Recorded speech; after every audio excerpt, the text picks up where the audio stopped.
नमस्कार दोस्तों, मैं आपका दोस्त आपका साथी चंद्रजीत शर्मा। पिछले काफी दिनों से लेके एक समस्या चल रही थी, खासकर नेताओं के अंदर। वो बहुत परेशान थे कि आखिर एमसीडी के इलेक्शन होंगे कि नहीं होंगे, और होंगे तो आखिर दिल्ली के अंदर जो 272 वार्ड थे वो कितने में अब शिफ्ट होंगे, क्योंकि परिसमन चल रहा था और इसी को लेकर चर्चा चल रही थी कि आखिर कितने वार्ड बनेंगे नए और कितने वार्ड खत्म होंगे। तो पहले हम ये जानकारी देते हैं कि अब नेताओं की टेंशन काफी हद तक कम हुई है, मगर एक नई टेंशन उनकी और बढ़ गई है कि अब उनके लिए यह समस्या है कि जो उनके वार्ड में उनका क्षेत्र आता था वो काफी कुछ इधर से उधर शिफ्ट हो गया है, जिसकी वजह से नए वार्ड इसमें आए हैं और कुछ पुराने वार्ड में से चले गए हैं क्षेत्र। अब ऐसे में उनके लिए समस्या यह है कि नए में फिर मेहनत करनी पड़ेगी, क्योंकि पुराने चले गए जिसमें उनको मेहनत की थी, और अब जब वार्ड भी कम हो रहे हैं तो जाहिर सी बात है कैंडिडेट भी दिल्ली में कम होंगे एमसीडी इलेक्शन के लिए, यानी निगम पार्षदों की सीट की संख्या कम हो जाएगी। अब टोटल जो दिल्ली में इलेक्शन के जो वार्ड बने हैं वो बने हैं 250, यानी 250 वार्ड, यानी पहले 272 थे, 22 वार्ड कम हो गए हैं। साथ ही साथ इसमें 42 वार्ड एससी एसटी जो है उनके लिए रिजर्व कर दिया गया है। 42 वार्ड ऐसे होंगे 250 में से जो रिजर्व होंगे उन एससी एसटी लोगों के लिए, जिनको क्षेत्र चुन के दिया जाएगा कि उसके अंदर ही वो लड़ सकते हैं। यानी हर वार्ड के अंदर ऑलमोस्ट एक आध वार्ड ऐसा होगा हर विधानसभा में जहां पे उनकी सीट कंफर्म होगी कि उस क्षेत्र से, उस एरिया से वही लड़ सकते हैं। अब जैसा कि नया अभी परिसमन आया है, नया वार्ड की जो डिटेल आई है उसके बारे में हम बताते हैं, क्योंकि सबको यह उत्सुकता है जानने के लिए कि आखिर नया क्या आया है और कहां कहां इसमें कमी और ज्यादा चीजें की गई हैं। तो घोंडा विधानसभा की बात करते हैं। इसमें 4 वार्ड ही हैं। जी हां, यमुना विहार, भजनपुरा, ब्रह्मपुरी और घोंडा, ये 4 ही वार्ड हैं, मगर इसमें काफी उलटफेर देखा गया है। कई नेताओं के क्षेत्र ही अलग हो गए हैं जो यहां से अपना अभी तक दावा ठोक रहे थे, और कईयों की लॉटरी लग गई है। ऐसा ही है बुराड़ी विधानसभा में भी ऐसा ही हुआ है। वहां पे अभी तक वार्ड की संख्या ज्यादा थी, मगर अब सिर्फ वहां पे 5 वार्ड होंगे, पहले 6 थे अब 5 ही वार्ड होंगे। वहां पे कमालपुर वार्ड को खत्म कर दिया गया है। बाबरपुर विधानसभा में भी ऐसे हुआ है, और शहादा विधानसभा के अंतर्गत भी काफी कुछ चेंज हुआ है।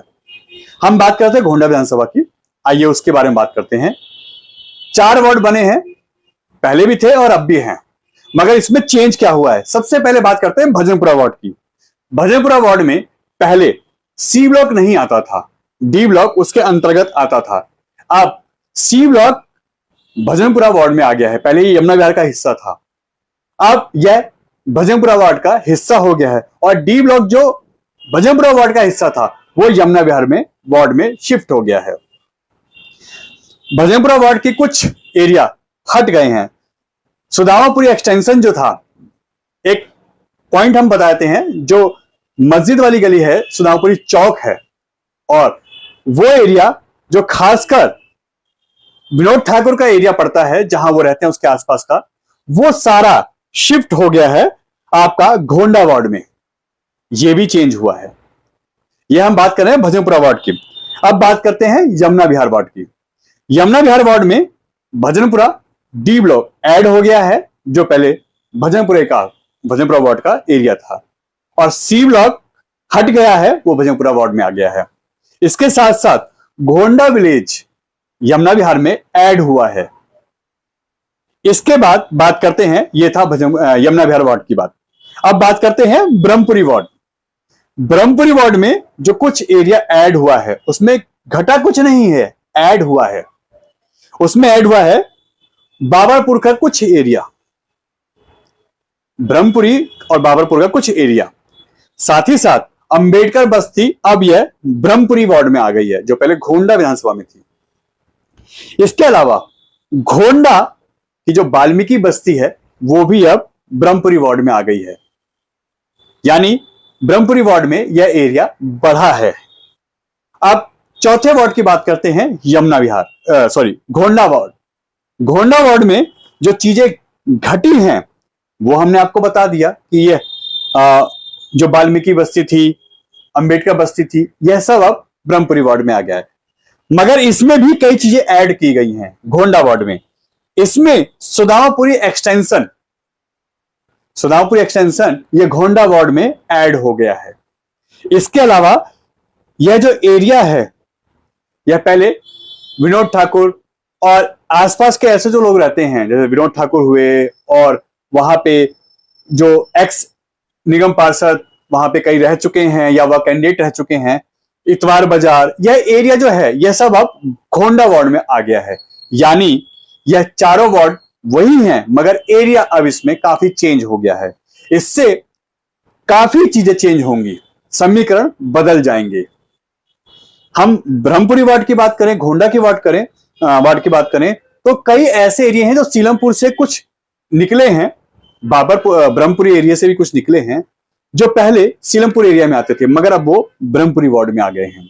वो बीजेपी का गढ़ है और वो अब इसमें काफी हद तक इफेक्ट करेगा। ऐसा ही सुदामापुरी काफी हद तक कांग्रेस का गढ़ माना जाता है, क्योंकि यहां पे काफी कांग्रेस के कार्यकर्ता और नेता हैं। यह अब शिफ्ट हो गया है, सुदामापुरी एक्सटेंशन यह शिफ्ट हो गया है अब आपका घोंडा वार्ड में, यानी ये भी इफेक्ट करेगा। ऐसे ही कई चीजें जो चेंज हुई हैं। भजनपुरे की बात करें, भजनपुरा वार्ड की, उसमें सी ब्लॉक जो था वो बीजेपी का गढ़ माना जाता था काफी हद तक, और डी ब्लॉक भी बीजेपी का गढ़ माना जाता था। डी ब्लॉक यमुना विहार में शिफ्ट हो गया है, सी ब्लॉक भजनपुरा में शिफ्ट हो गया है। हमने आपको भजनपुरा की जो चार, भजनपुरा है, यमुना विहार है, ब्रह्मपुरी है वार्ड है और घोंडा वार्ड है, हमने चारों समीकरण उसके बताए। और ये भी बता दें कि इसमें जो SC ST जो सीट रिजर्व होगी वो भी काफी हद तक इसमें ना के बराबर ही इसके समीकरण बनेंगे, क्योंकि किसी में 6% 7% ये क्या में वोटर हैं, तो किसी में 15% वोटर हैं। हद से हद इन चारों वार्ड में अगर मिलाया जाए तो 16% वोटर लास्ट निकल के आ रहे हैं। और यह वो वहां लागू होगा जहां पे इनकी संख्या, SC ST लोगों की संख्या ज्यादा है, तो यहां पे यह समीकरण भी मुश्किल से ही बैठेगा। यानी अब जो कैंडिडेट हैं, अब उनके लिए फाइट बढ़ गई है। नए एरिया में जाके अपने आप को एस्टेब्लिश करना, नया समीकरण के साथ अपने आप को बिठाना कि हाँ ये समीकरण हमें कैसे गेन करना है, कैसे अपनी तरफ खींचना है। और कुछ एरिया में जहां उन्होंने अभी मेहनत नहीं की थी, अब वो एरिया उनके अंडर में आ गया है, या जहां उन्होंने मेहनत की वो एरिया उनसे छिन गया है। ऐसा ही पूरे दिल्ली में हुआ है। और अब नेताओं की टेंशन इससे ज्यादा हो गई है कि पहले 22 वार्ड कम हुए, अब समीकरण सारे चेंज हो गए हैं, और कई लोग ऐसे हैं जो दावा ठोक रहे थे तो उनका एरिया ही उनके हाथ से छिन गया है, लड़ने लायक ही नहीं बचे हैं। तो अब आप खुद समीकरण का अंदाजा लगाइए, और आने वाले समय में कुछ नए नेता आपके चेहरे आपके घर पे दिखाई देंगे वोट मांगते हुए, और नए फेस होंगे जो आपसे रूबरू होंगे अपने इलेक्शन के लिए, अपनी वोटिंग के लिए। यह था आज का समीकरण जो नई लिस्ट जारी हुई है दिल्ली इलेक्शन के लिए, MCD इलेक्शन के लिए। ये वो एक था, यानी 250 वार्ड दिल्ली के अंदर बने हैं, 42 SC ST के लिए रिजर्व कर दिया गया है, और 22 वार्ड कम हुए हैं। घोंडा के हमने आपको पूरा फिगर बता दिया कि कहां कैसे चेंज हुआ है। तो तैयार हो जाइए नए समीकरण और नई वोटिंग के लिए। जल्दी डेट भी अनाउंस होगी इलेक्शन के लिए। N Bharat TV, Delhi.